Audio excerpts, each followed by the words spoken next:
कांके व बरियातू थाना क्षेत्रों में 2 दिन तक चली छापेमारी में पुलिस ने 10 आरोपियों को गिरफ्तार कर भारी मात्रा में ब्राउन शुगर, गांजा, प्रतिबंधित कफ सिरप, डिजिटल वेट और बड़ी रकम नकद जब्त की है। बरामद नशा सामग्री की अनुमानित बाजार कीमत करीब 21.5 लाख रुपए बताई जा रही है। आरोपियों के कब्जे से तस्करी में प्रयुक्त वाहन, पैकिंग मटेरियल और मोबाइल भी मिले हैं और NDPS व ड्रग्स एंड कॉस्मेटिक्स एक्ट के तहत प्राथमिकी दर्ज कर जांच तेज कर दी गई है। पुलिस ने बताया कि नेटवर्क पटना बिहटा तक फैला हुआ था और बाकी सदस्य की तलाश जारी है। छात्रों व अभिभावकों द्वारा मुख्यमंत्री तक पत्र भेजने के बाद उपायुक्त के निर्देश पर जिलाधिकारी टीम ने जांच की और छात्रों से बातचीत के आधार पर प्रभारी प्रधानाचार्य निभा आइंद तथा एक महिला अध्यापिका को तत्काल हटाने का निर्णय लिया गया। आरोपों में अवैध वसूली, रजिस्ट्रेशन शुल्क से अधिक वसूल, छात्रों को धमकाना व कक्षा में अपशब्द शामिल हैं। स्थानीय मुखिया व ग्रामीणों की सहमति से ये कार्रवाई की गई है। मामले की आगे की जांच और समिति की सिफारिशों के बाद और कदम उठाए जाएंगे। SIR और BLO को लेकर दिए गए विवादित बयान पर भाजपा ने राज्य सरकार से मंत्री इरफान अंसारी के खिलाफ सख्त कार्रवाई मांगी है और कहा कि BLO पर असंवैधानिक टिप्पणी स्वीकार्य नहीं। कांग्रेस ने मंत्री का बचाव करते हुए कहा कि जनता में SIR को लेकर आक्रोश है और बयान उसी संदर्भ में था। भाजपा ने कहा कि यदि मामले पर कार्रवाई नहीं हुई तो CM का समर्थन माना जाएगा और विपक्ष ने मामले को चुनावी राजनीति का मुद्दा बना दिया। दोनों साइड पर बयान जारी हैं और राजनीतिक घमासान जारी। मझगांव थाना अंतर्गत खड़पोश गांव में फेरी वाले श्रीराम बिरुआ की अर्धनग्न हालत में हत्या के बाद पुलिस ने त्वरित जांच कर 3 नामजद आरोपियों सूरज बिरुआ, मधु बांकिरा व राहुल पिंगवा को गिरफ्तार कर हत्या में प्रयुक्त लोहे का रॉड, खंजर और खून से सना पैंट बरामद किया है। प्रारंभिक पूछताछ में आरोपियों ने जमीन विवाद के कारण हत्या कबूल की है। घटना से क्षेत्र में तनाव था और पुलिस ने शव बरामद कर पोस्टमार्टम कराया। आरोपियों के खिलाफ कानूनी कार्रवाई जारी है। मुख्यमंत्री हेमंत सोरेन ने जनगणना 2027 की तैयारी में सभी प्रशासनिक इकाइयों की सीमाओं में 1/1/2026 से 31/3/2027 तक किसी भी प्रकार का परिवर्तन निषिद्ध कर दिया है और 31/12/2025 तक हुए परिवर्तनों की सूचना निदेशक जनगणना को भेजने का निर्देश दिया है। केंद्र ने जनगणना की संदर्भ तिथि 1 मार्च 2027 निर्धारित की है। इस बार डिजिटल मोबाइल ऐप के माध्यम से जनगणना होगी और पहली बार जातिगत गणना भी शामिल है। राज्य स्तर पर डेटा सुरक्षा व प्रशिक्षण पर विशेष ध्यान दिया जा रहा है। कॉमर्स विभाग की नई सेमेस्टर फीस नीति के खिलाफ आदिवासी छात्र संघ का प्रदर्शन लगातार छठे दिन जारी रहा।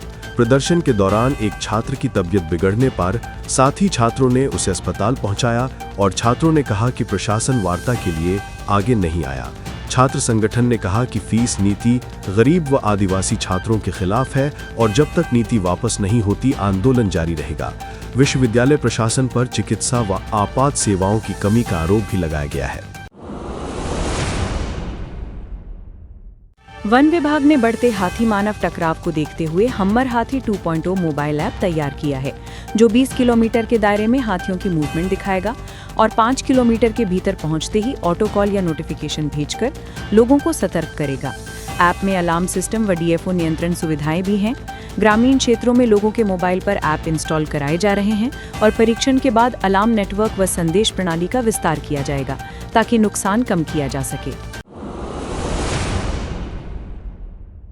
टुंडी थाना क्षेत्र में पारिवारिक विवाद के चलते एक युवक हाई वोल्टेज बिजली टावर पर चढ़ गया। पुलिस ने बिजली आपूर्ति बंद कराकर और करीब 1 घंटे की मशक्कत के बाद युवक अशोक मारांडी को सुरक्षित नीचे उतारा। शुरुआती जानकारी में बताया गया कि विवाद का कारण घरेलू झगड़ा और फोन पर किसी अन्य महिला से बातचीत थी। पुलिस ने मौके पर सख्ती बरतते हुए मामले की संवेदनशीलता के साथ निपटाया। संतुरपी के जंगल में मिले अज्ञात मृतक की पहचान खगड़िया के ट्रक चालक धीरज कुमार के रूप में हुई और गिरिडीह पुलिस ने साजिश रचकर हत्या करने वाले 3 आरोपियों जैनुल खान, दाऊद खान व द्वारिका सिंह को गिरफ्तार कर घटनास्थल से संदिग्ध सामग्री बरामद की है। पुलिस के अनुसार घटना में समस्तीपुर से बुलाए गए पेशेवर अपराधी शामिल थे, जो ट्रक लूटकर भागने की योजना बना रहे थे।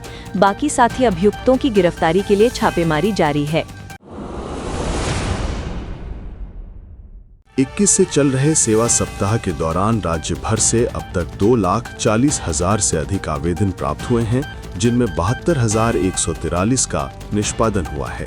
भू संबंधी, पेंशन और जाति आय प्रमाण पत्र संबंधी आवेदन सबसे अधिक हैं। राजधानी रांची के कुछ वार्ड शिविरों में मुनिया सम्मान योजना के फॉर्म न मिलने तथा कर्मचारियों के व्यवहार को लेकर हंगामा देखा गया।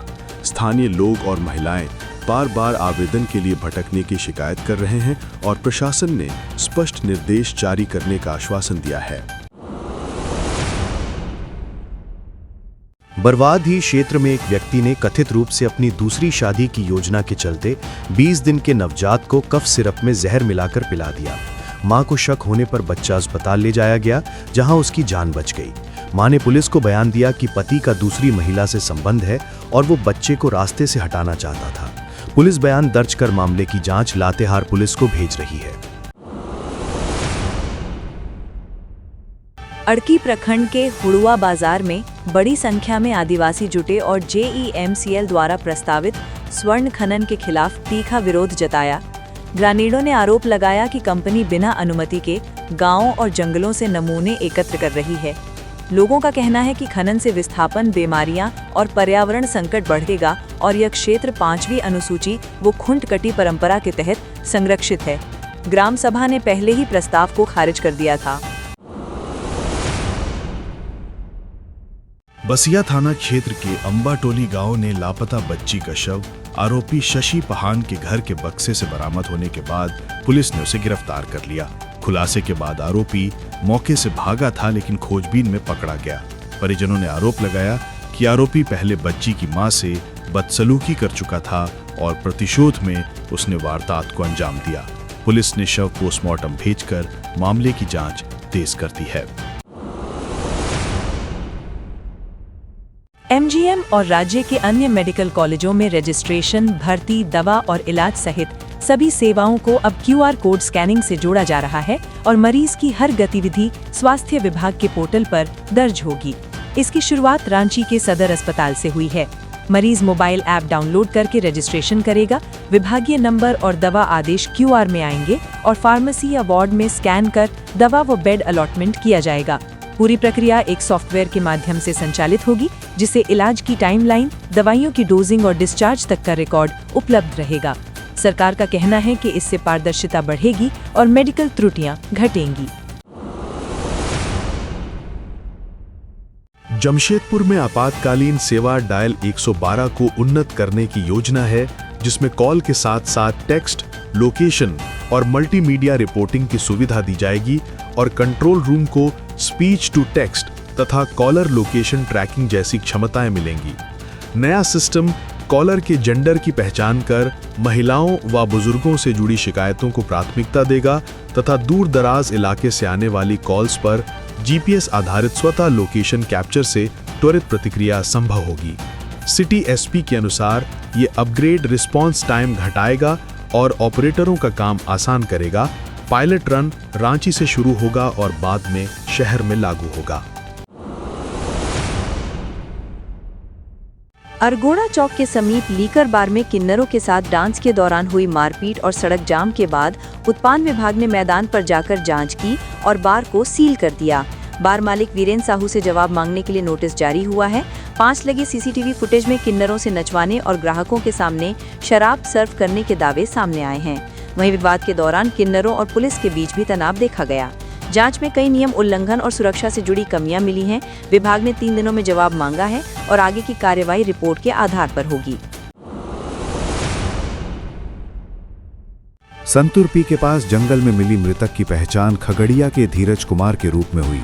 पुलिस ने विशेष टीम बनाकर 2 स्थानीय आरोपियों जैनुल व दाऊद को गिरफ्तार किया, जो बता रहे हैं कि समस्तीपुर से बुलाए गए 3 पेशेवर अपराधियों ने योजना बनाकर ड्राइवर को शराब नशा पिलाकर जंगल में लोहे की रोड से मार डाला।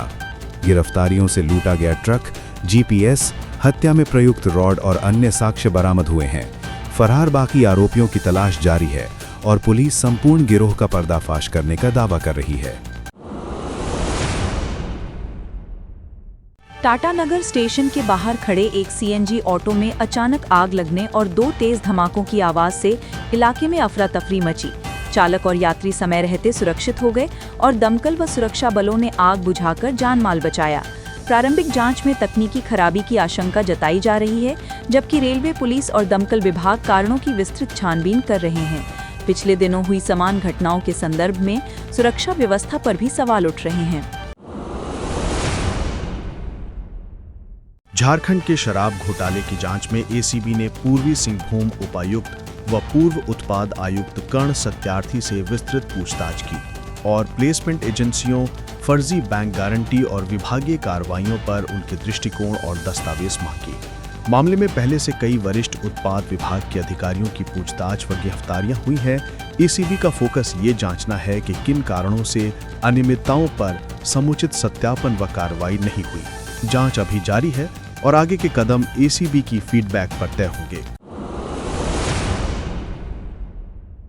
सीआरपीएफ की 134वीं बटालियन ने बिटकिलसोए और तिरिलपोसी में मेडिकल कैंप आयोजित कर ग्रामीणों व बच्चों की मुफ्त जांच और आवश्यक दवाइयां मुहैया करवाईं। कमांडेंट तिलोकनाथ सिंह ने बताया कि कैंप से क्षेत्र में कुपोषण और मलेरिया जैसी बीमारियों पर नियंत्रण में मदद मिलेगी। कार्यक्रम का उद्देश्य स्थानीय लोगों के साथ समन्वय बढ़ाना और सिविक एक्शन के जरिए युवाओं को मुख्य धारा से जोड़ना भी है। भविष्य में और कैंप आयोजित करने की योजना है। करमाटांड क्षेत्र के जीएनपुर गांव में महादेव मंडल द्वारा दीपक सिंह की पुश्तैनी जमीन पर जबरन घेराबंदी और अवैध निर्माण के मामले में प्रशासन ने तत्काल हस्तक्षेप कर निर्माण कार्य रुकवा दिया। मामला अदालत नियमानुसार विचाराधीन था और कब्जाधारियों के पास वैध कागजात नहीं पाए गए। स्थानीय लोगों की शिकायत और न्यायालय के निर्देश के बाद अधिकारी सक्रिय हुए और पीड़ित पक्ष को फिलहाल राहत मिली है। आगे की कानूनी कार्यवाही जारी रहेगी। अगर आपने हमारे चैनल को सब्सक्राइब नहीं किया है तो सब्सक्राइब करके हमें सपोर्ट करें और आप कहां से देख रहे हैं कमेंट में जरूर बताएं। लंबे समय से लंबित शहरी निकाय चुनाव पर दायर अवमानना याचिका की सुनवाई में राज्य निर्वाचन आयोग ने हाईकोर्ट को बताया कि चुनाव की विस्तृत तैयारी में 8 सप्ताह और प्रक्रिया पूरी करने में 45 दिन लगेंगे। कोर्ट ने आयोग के सीलबंद शपथ पत्र का अवलोकन करते हुए अगली सुनवाई 30 मार्च 2026 तय की है। जून 2020 से 48 निकायों में चुनाव नहीं हुए हैं और पिछली बार सरकार को ट्रिपल टेस्ट रिपोर्ट आयोग को सौंपने में देरी हुई थी। अब उम्मीद जताई जा रही है कि फरवरी-मार्च 2026 तक चुनाव संपन्न हो सकते हैं। दुबई में निर्माण कार्य के दौरान आंख में गंभीर चोट लगने के बाद विष्णुगढ़ निवासी मजदूर दशरथ महतो ने सोशल मीडिया के जरिए मदद मांगी थी, जिसके बाद कंपनी ने बकाया वेतन और इलाज का खर्च देने का आश्वासन देकर उनकी वतन वापसी कराई। लौटने पर डॉक्टरों ने उन्हें चेन्नई या कोलकाता ले जाकर उपचार कराने की सलाह दी है। परिवार आर्थिक संकट में है और सामाजिक कार्यकर्ताओं ने सरकार से प्रवासी मजदूरों की सुरक्षा नीति मजबूत करने की मांग की है। पश्चिम चंपारण में चुनाव ड्यूटी के दौरान हथियार साफ करते समय गोली लगने से आईटीबीपी जवान गौतम यादव की मौत हो गई, जिसके बाद उनका पार्थिव शरीर चिरकुंडम लाया गया और सोमवार को पूरे राजकीय सम्मान के साथ अंतिम संस्कार किया गया। क्षेत्र के लोगों और स्थानीय जनप्रतिनिधियों ने गौतम अमर रहे के नारों के साथ श्रद्धांजलि दी। परिवार ने बताया कि गौतम 2014 से बल में सेवाएं दे रहे थे और उनकी मौत इलाके के लिए बड़ी क्षति है। पाटन थाना क्षेत्र के सखुई गांव में छड़ सीमेंट दुकान में घुसे डकैतों में से एक को ग्रामीणों ने शोर मचाकर पकड़ लिया, जबकि बाकी साथी फरार हो गए। पकड़े गए आरोपी की पहचान यूपी वाराणसी निवासी सुनील यादव के तौर पर हुई है। ग्रामीणों ने आरोपी की पिटाई कर पुलिस के हवाले किया, जिसके पास से हथियार भी मिला। पुलिस ने बताया कि गिरोह में उत्तर प्रदेश और बिहार के अपराधी शामिल हैं और हाल की कई वारदातों में इनकी संलिप्तता की जांच की जा रही है। महेशपुर प्रखंड के कोल्ड स्टोर में मेंटेनेंस टीम को जनरेटर रूम में बड़ा कोबरा दिखा, जिसके बाद वन विभाग को सूचित किया गया और काफी मशक्कत के बाद सांप को केबल पाइप से निकालकर सुरक्षित जंगल में छोड़ा गया। अनुमान है कि कोबरा कई दिनों से वहीं रह रहा था। वन कर्मियों ने लोगों से अपील की कि सांप मिलने पर तुरंत विभाग को सूचना दे और काटने की स्थिति में झाड़ फूंक के बजाय सीधा अस्पताल जाएं। जामताड़ा में मंत्री इरफान अंसारी ने चुनाव आयोग की SIR प्रक्रिया का विरोध दोहराते हुए कहा कि भाजपा वोटर लिस्ट से नाम हटाने की साजिश कर रही है और लोगों से कहा कि किसी भी कीमत पर SIR ना होने दें। उन्होंने दावा किया कि बिहार में SIR के नाम पर 65 लाख वोटर्स के नाम काटे गए और झारखंड में भी इसी तरह का खेल हो सकता है। विपक्ष ने बयान की निंदा की है, जबकि मंत्री ने इसे लोकतंत्र बचाने की लड़ाई बताया है।